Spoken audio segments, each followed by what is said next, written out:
Magandang oras mga kababayan, mga ka-Golden Boy. Meron tayong bigyan ng reaksyon dito. Ang video na pinalabas ni sa iyong araw, 4 na araw ang nakaraan o 5 ay mayroong nangyayaring malaking pagbaha sa Davao.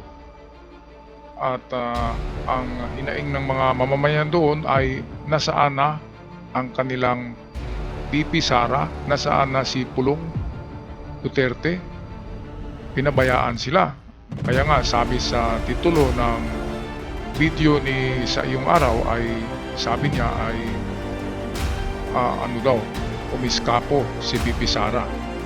Saan ba pumunta si VP Sara? Ang kasagutan ay personal na biyahe niya papuntang Qatar para mag-organisa na naman ng kung ano-anong tinatawag natin na rally na political tungkol sa pagpapalaya sa kanyang ama. Kaya ito ang video ng sa iyong araw atin panuorin. Sara Duterte, tinakasan daw ang Davao City na baha at pumunta ng Qatar. Pangulong Bongbong Marcos, hindi katulad daw ni Sara, hindi daw magagawang takbuhan ang problema. While Paulo Duterte, nasaan din siya. Ang Davao City ang may pinakamalaking budget allocation sa distrito ni Paulo Duterte. Pero bakit hindi pa napagawa ang infrastructure para maiwasan ang baha? A Philippine congressional panel calls for a more equitable distribution of funds to House lawmakers. That's after one lawmaker noted the 51 billion peso allocation for the congressional district of Davao City lawmaker Paulo Duterte. Based on data they gathered, funds allotted for Paulo Duterte's district from 2020 to 2022 totaled 51 billion pesos. Ito mga kababayan, bakit ba hindi ito nasilip ng PUA nang nagbigay ng budget dyan? Na bakit 51 billion? Ang laki naman yan. Sa ilang taon lang ba yan? 2 o 3 taon na budget? Sobra naman ng ganyan. Grabe. Pera natin yan. Ako ang laki-laki ng tax ko. Tapos ganyan lang. Ibibigay lang sa tao. Tapos hindi man lang gumawa ng mga dikes sa Davao City. Yung mga imburnal. Diba? Hindi man lang pinalitan yung mga lumang imburnal. Kaya nagkaganyan. Dito sa amin dito sa Surigao ay maganda na ang yung sewers, yung imburnal pinalakihan na. Yung mga lumang imburnal tinanggal, pinalitan ng malalaking culvert. Kaya hindi na bumabaha dito. Hindi naman ganyan kalaki ang budget ng mga dito ng mga congressman. Pero naayos din ang Surigao, hindi na bumabaha . Kaya naalala ko tuloy na ang Davao ay napakalaking syudad, napakalaking budget, katulad niyan, 51.8 billion pesos sa 2 taon. Grabe talaga. Paano? Sino bang nagbigay ng allocation budget diyan, di ba? Magtaka naman tayo. Bakit na-approve? Mga kababayan, hindi nasilip, di ba? Kasi nung panahon pa yata to ni Digong na hiningi na budget and then na-approve sa panahon ni PBBM.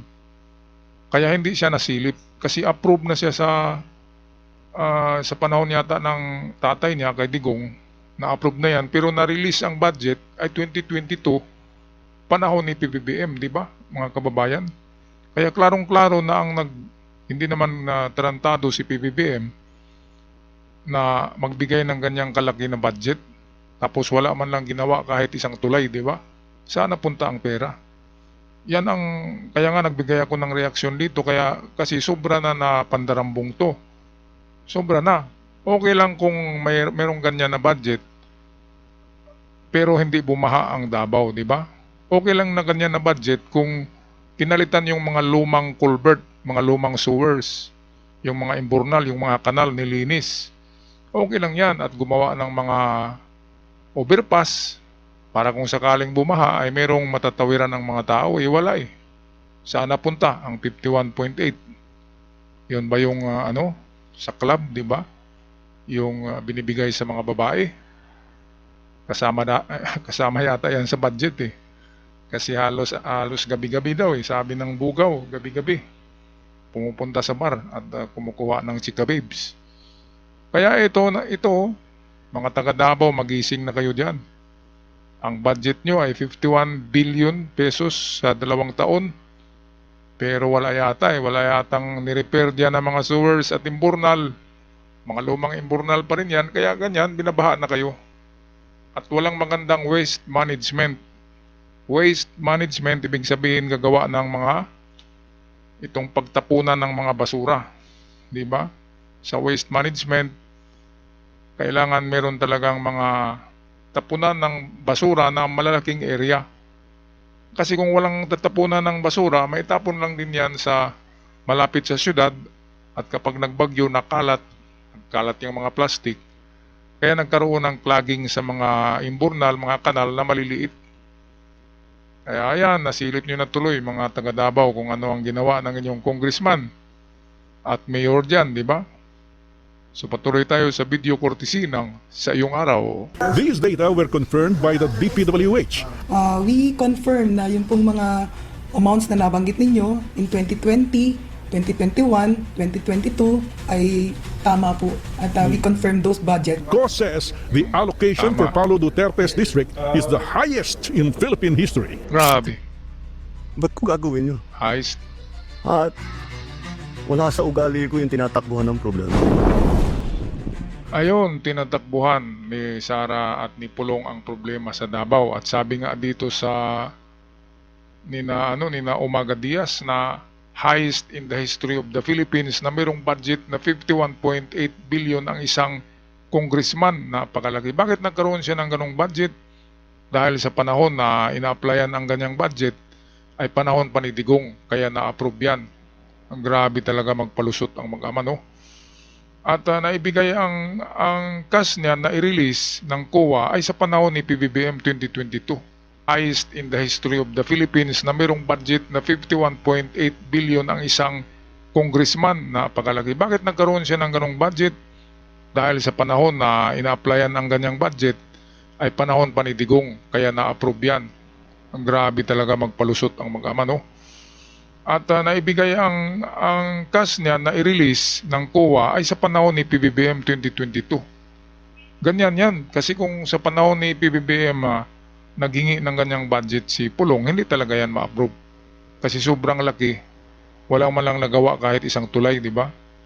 Right, patuloy tayo sa video. Courtesy ng Sa Iyong Araw. Aanhin mo ang bilyon kung baha pa rin. Sa Davao City, may 51 billion raw na pumasok. Pero tila bakit sa unang patak ng ulan, lutang ang bayan sa baha. Walang kuryente, walang daan, tubig sa labas, tubig sa loob, pero tarong ang bayan. Nasaan ang Duterte siblings? Nasaan Sara ba? Duterte sa Qatar, hindi sa Davao. Ayan, so Qatar, ito yung sinasabi ni Sara na mag-organisa na naman siya ng worldwide rally ng mga DDS daw na sabay-sabay. Ito'y isang simultaneous na rally worldwide pero ang kanyang base ay Qatar. Mga taga-Qatar, nako. Hindi ba kayo nadala diyan? Di ba nakulong na kayo? Sinong nagpalabas sa inyo? Sinong nagpiyansa sa inyo? Si PBBM pa rin, ang gobyerno natin. Ngayon, hihimukin na naman kayo ni Sara na magagawa naman kayo ng rally diyan. Anong gagawin nyo? Mag-rally pa ba kayo? Nakulong na nga kayo eh. Pangalawang offense nyo dyan, siguradong hindi na kayo makalabas. Kapag matigas ang mga ulo nyo, ginagamit lang kayo ni BP Sara dyan. Pero kung mahal talaga ni Sara ang Davao, bakit tinalikuran nila ang Davao at inuna pa yung Qatar, di ba? Kasi dito sa Qatar ang pinakamarami niyang fan base. Yan yung maraming supporters ni BP Sara sa Qatar na OFW.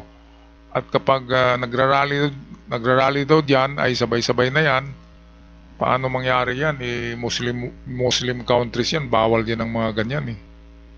Kaya hindi pwede. Mabuti pa dito siya mag-organisa ng rally sa Pilipinas kaysa doon sa ibang bansa. Ito kasi pinapakita ni Sara na powerful talaga siya na kaya nang i-control kahit na taga-ibang bansa. Hindi mangyayari yan. Talagang hindi. Kaya nagsasayang ng oras at tinalikuran ang kanyang obligasyon sa Davao City. Lumalangoy sa baha ang mga tao doon. Walang kuryente, walang tubig. Noong nakaraang linggo, di ba? Mga taga Davao, ano ang masasabi nyo dyan? Alright, patuloy tayo dito sa video ng Sa Iyong Araw. Habang sinasagip ng mga taga Davao ang mga gamit nila sa baha, si Vice President Sara Duterte na minsan ding mayor ng lungsod Ayan, ay oh. naispatan daw sa Qatar. Oo, sa Qatar. Sa Qatar, Sa oh. gitna ng baha, sa gitna ng sakuna, umalis siya. Ang tanong ng marami, tinakasan ba niya ang sariling lungsod? Hindi ito chismis, hindi rin ito pa-cute na post sa Facebook. Ito daw ay realidad, mga litrato, tala na nagpapakitang habang nangangailangan ng pamumuno sa krisis. Ang dating mayor ng lungsod ay wala. Pero kung si Pangulong Bongbong Marcos ang tatanungin, ibang-iba siya. Hindi raw siya katulad ng iba na iniiwan ang problema. PBBM made it clear. Na sabi niya, why should I do that? Wala sa ugali ko na tumatakbo sa problema. Ito pa ang banggit Wala ng sa ating ugali ko yung Pangulong tinatakbo Bongbong ng Marcos. Pero ito ang tanong, 51 billion na pondo, sino ang gumastos? Nasaan ang output? Dito na pumapasok ang mas matinding tanong, kung may 51 bilyong piso raw ang Davao sa district sa panahon ni Congressman Paulo Duterte, 13 bilyon sa unang taon, 35 bilyon sa sumunod, at 13 bilyon ulit sa ikatlong taon. Aba, 3 taon pala na-acquire ang 51.8 billion na yan, 3 taon. So kung i-divide natin yan sa 51.8, halos ano na yan, 52. Divide 3, ilan ba? Ilang bilyon ba bawat taon? So panahon pa yan ni Digong. Kasi ang panghuling taon ay year 2022, panahon ni PBBM. Pero ang mga request na yan na budget ay nasa taon pa yan na 2018-2019 sa palagay ko, panahon ni Digong. Kaya na-approve ang ganyan. Ngayon kung hindi kurakot ang mga ganyan, no, nakita nyo, grabe baha, parang parang dagat na oh. Sus Ginoo, hindi yan nangyari dito sa amin, sa lugar namin. Hawak to ng mga di ba? Mga kilalang politiko rin, pero kung nagbulsa man sila ng ng pera ng bayan, mayroon silang ginagawa. Hanggang sa ngayon nga, pinapalitan yung mga lumang culvert dito, malalaki na yung nilalagay para maiwasan ang ganyang mga pagbaha. Pero sa Davao City, tingnan nyo, ibig sabihin ay wala silang waste management, nagkalat dyan ng mga plastic. Walang waste management, walang bagong pagtatapunan ng basura, kaya nagkalat lang dyan sa syudad. At isa pa dyan, lumang-luma na yung mga kanal, yung kanilang mga imburnal, mga culvert, sewer, ay lumang-luma na at hindi pinalitan, kaya nagkaganyan talaga yan. Nasaan na ang 51.8 billion? Ginastos sa 3 taon, dapat imbestigahan si Pulong dyan. Kaya pala, ang laki-laki, 13,000 kada babae. Ang ibibigay pala, yung nandyan siya sa mga club, 13,000 daw. Bawat babae, sabi ng bugaw.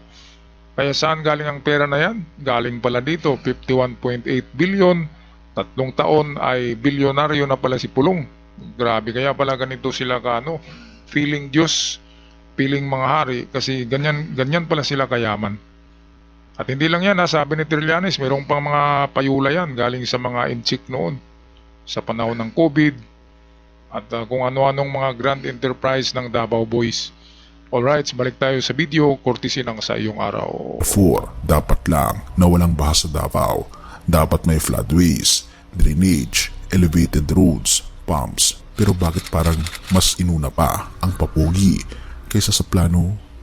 Si Panel Chair Elizalde Co ang nagsabing ang isa sa mga kritik ng mga Duterte at tinatanong nasaan napunta ang 51 bilyong pondo sa Davao City. Atin itong panoorin, mga kaibigan. Co says the allocation for Paulo Duterte's district is the highest in Philippine history. Ayan, grabe, highest in the Philippine history. Talaga naman. Unprecedented, sobra-sobra, especially for a developed country. Paano naman nabawasan ng 51 billion nga po yung na-receive niya on the last 3 years. Eventually, na-notice po namin yan on this second budget, and we already agreed sa department na sige na nga, sabi namin kayo nang bahala pantay-pantay. Naku, ang dapat pala gawin dito dahil sa sobrang napakalaking budget, wag nang bigyan ng budget ang Davao ngayong susunod na taon o ngayong taon na ito. Kaya sumobra grabe naman na budget. Halos 52 billion 51.8 sa 3 taon lang. Biggest in the history of the Philippines daw. Paano nangyari? Dahil nga hawak nilang Pilipinas noon, kaya nangyari ang ganyan. Alright, tapusin natin ang video na ito kurtesi Paulo ng sa iyong araw. Duterte, nasaan na nga ba? Habang ang ibang politiko ay sumasama sa relief operations, si Paulo Duterte ay tila abala sa social media. Mga mabibigat na saloobin ay kanyang sinasabi katulad na lamang ng pagpapauwi sa kanyang ama at noon-noon pa may kini-question niya na ang di umano'y pagbabawas ng 2 bilyon ang budget sa kanyang distrito. Ito, ayan ang dapat dyan. Babawasan talaga yung budget dyan. Kasi pala noong 2020, 2021, 2022 ay meron pa lang siyang natanggap lahat na 51.8 billion pesos. Napakalaki. In the history of the Philippines daw, sa mga budget, yun ang the biggest budget of them all. Kaya anong masasabi nyo dyan? Okay lang kung maganda ang nangyari sa Davao, di ba? Yung mga imburnal pala, hindi pala nilinis, hindi pinalitan. Ay walang mga overpass masyado. Kaya kung ikaw dyan ang congressman, di ba? Kung ikaw ang namamahala dyan, ang mayor, ay talagang sasakit ang loob mo na manonood ng mga mamamayan ng Davao ay lumalangoy sa baha dahil sa hindi na manage ng eksakto ang tinatawag na waste management. Isa na dyan ang DPWH kasi sila yung nagmi-maintain sa mga highways, di ba? At isa na rin dyan ang DNR dahil sa waste management.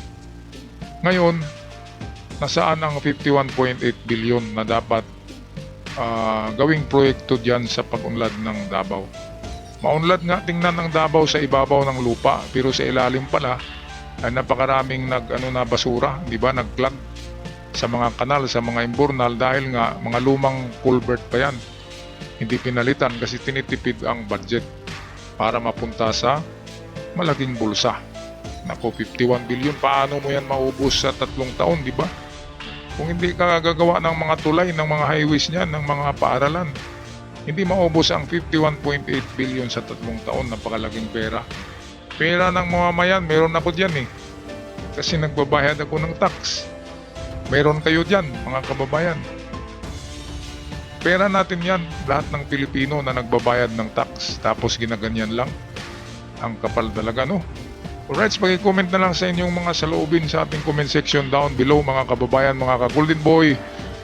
Nasaan na ba ang 51.8 billion at bakit bumabaha hanggang liig ang Davao City? Ako'y magpaalam na sa bagong mga ka-Golden Boy na nakabisita. Huwag kalimutan mag-subscribe. Malaking tulong para sa aming mga content creator. Hanggang sa muli, paalam at ingat ang lahat.